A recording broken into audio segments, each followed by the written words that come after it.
Okay, so in this video we're going to be looking at analyzing your competition, getting some good ideas about what you feel they're doing right and some ideas about where you can improve and what they're doing.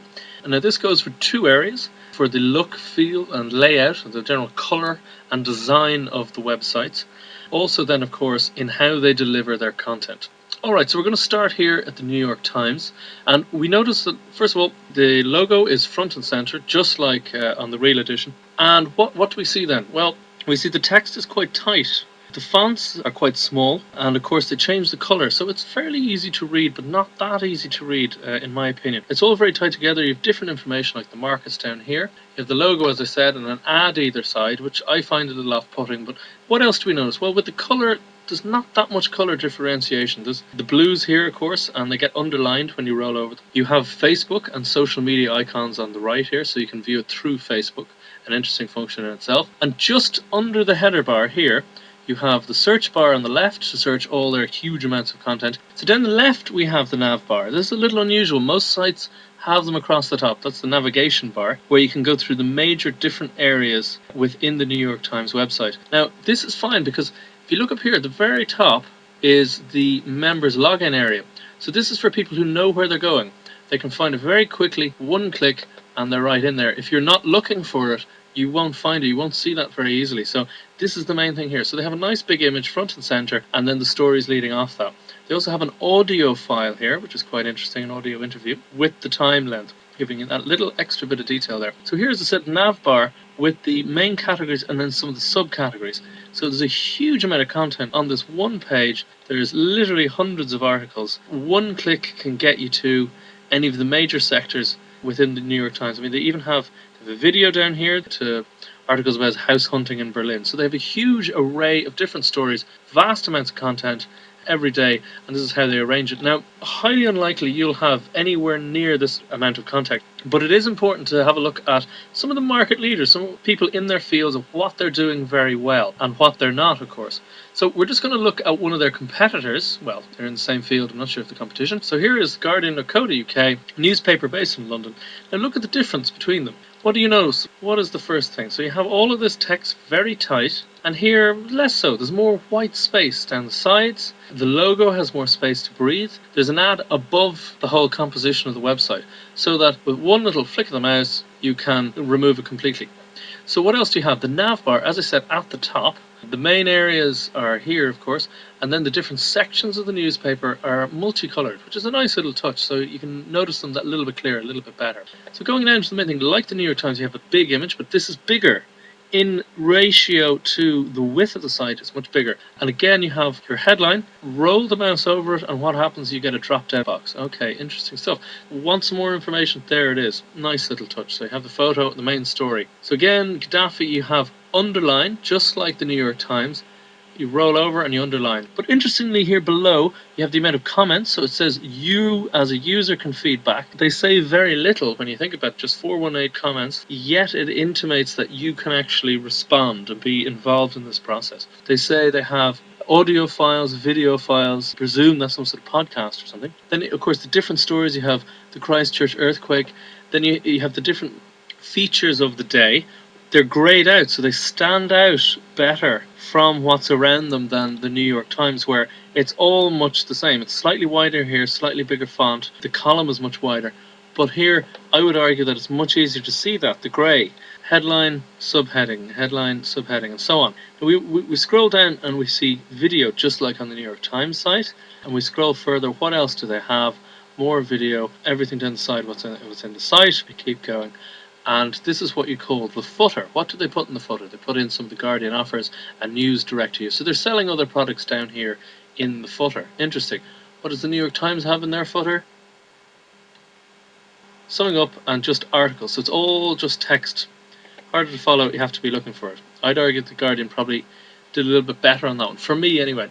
Now, these sites are highly tested, but definitely worthwhile having a look at. Okay, so that's one area to look at. It's also worthwhile looking at places like Amazon.com or .co.uk and other such huge sites to see how they lay them out. But it's probably more beneficial to most of you to look at sites more at your level. It's good to look at the best in your field, see what they're doing, but also those direct competitors. What are they doing? Okay, so I just looked up this one, just coffee shops around New York, and I looked up a few in London. So I got this one here, Cafe Grumpy, great name. Look at the header bar here, right? This is right at the top. You have the logo on the left. You have a little watermark kind of image with the logo behind. And you have the information of the 3 branches of the coffee shop right there. Down the left, it's a little bit busy for me. There's a little bit too much reading and options, but each one is a link. Here you have current tea selections and whatnot. So I think it could be improved somewhat. They have a nice brown here going through most of the photos, which you see here. This photo, this part here, and obviously it's something in their actual coffee shop. It also matches the color of the beans here. Now this image is an image rotator or flicker, and that's a very easy plug-in to get. That we'll show you how to do that behind the members area, and it adds a nice bit of movement, slow, gentle movement through the website. So again, how are images used on the site? Don't forget, on the newspapers, they're very static. Sometimes they change, sometimes they didn't. Sometimes they change when you rolled over them. This one just changes of its own accord. So what's below the fold? This again is the fold, where around about here, where when you load the website, when you're not moving the page up and down, what do you immediately see? Alright, so don't forget, that's the fold right here, along where that February line is. So it's very important because most people spend around about 60 or 70% above the fold. It's not that they won't look down there, but they just won't spend as much time down there. Very important. So they usually say to keep your most important information above the fold, and your key message.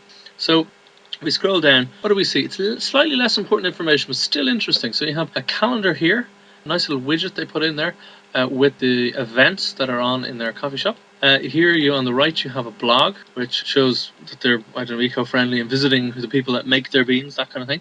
You have their tweets here, which is fairly ugly Twitter tool, to be honest. You can get much better looking ones, but the point is it's there. They have a newsletter sign up, which is a very good idea. If you have customers that in any way we want to come back to you, newsletter sign up or any of that kind of stuff where you capture their email address, very important, very good idea. And down the bottom here you have search the site. Remember, New York Times searching the site is right up here, right prominent. Why? Because they have so much content to search. Maybe sites that don't have so much content, you can put it way down here.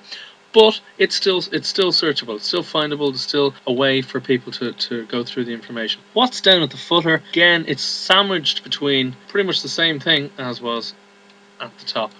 You have here, but they added a nice little photo beside each one, so it looks that little bit more individualized, which is a nice touch. I think that probably could have worked better at the top, but they probably were fearful that it might crowd over this logo, so they removed the images and just have them as the text. So let's look at some other site of a coffee shop in New York. Here's Joe's, right? Joe, theartofcoffee.com. Very nice. Okay, this is lovely clean. Again, it's closer to the Guardian website. Lots of white space around it. None of this wallpaper stuff like we saw in Cafe Grumpy. See this sort of stuff? It's dark. It makes it a bit cozier, which is nice. Maybe that's the feel they're going for. Joe is more lighter, airy, right? Look at the colours they use. They love this lovely, I don't know what you call it, light sky blue. My granny used to call that Virgin Mary blue. That would be what the colour would be called. Okay, so you got your light blue and your brown in the logo. And how is it echoed? Well, immediately here it's echoed across the nav bar, and then diagonally, very nice diagonally, down through some of the major sections on the front page. Again, image flicking, very nice. Flicking a little bit too fast for my liking. Doesn't relax you. Maybe that's the thing they're going for, like a shot of coffee. It's not relaxing at all. Right, here in this one, notice the way it sort of bridges the two bordering images. So it's brown and it's also quite blue. Nice touch. Also notice the ratio of text within space. It only takes up, what, maybe 20%, 15% at absolute most through all of that text. And what does it do? It gives a very cool flavour. And it gives lots of space, lots of airiness for you to move through the space.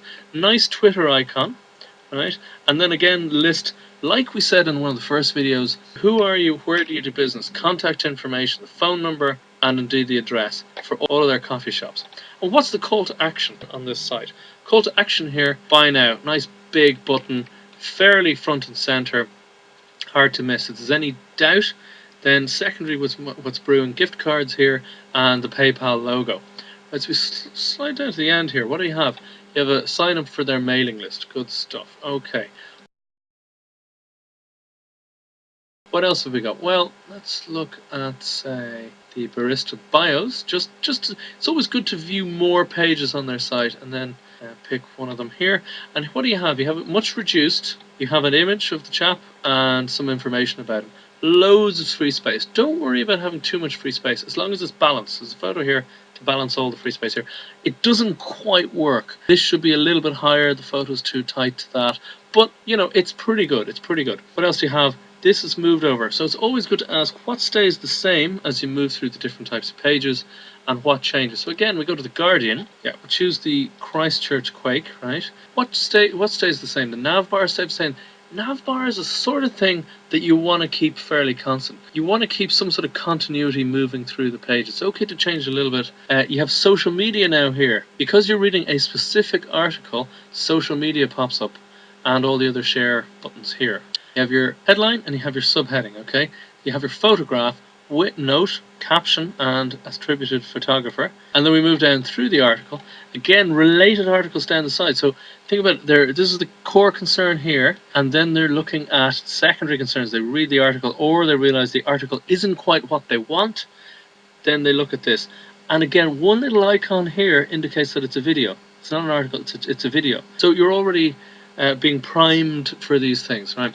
On the right, there's an ad, but it's not that intrusive. End of the article. What do you have? You have more options like the social media and related information about New Zealand, as well as the Google ads. But the ads stay out of the way for the most part. Far more out of the way, I'd argue, than here on the New York Times. We have it on both sides of the banner and right there in the middle of the stuff. Okay, so let's look at some coffee shops in London. It's good to look in areas that are outside your city or outside your own country. How do they do it a little bit differently? Okay, so Patisserie Valerie. Here's a coffee shop, cake shop in London. Again, the Flickr image. We can show you how to do this very easily behind the members area. Nav bar at the top, very basic, but clean, you know. And they have My Basket and Checkout.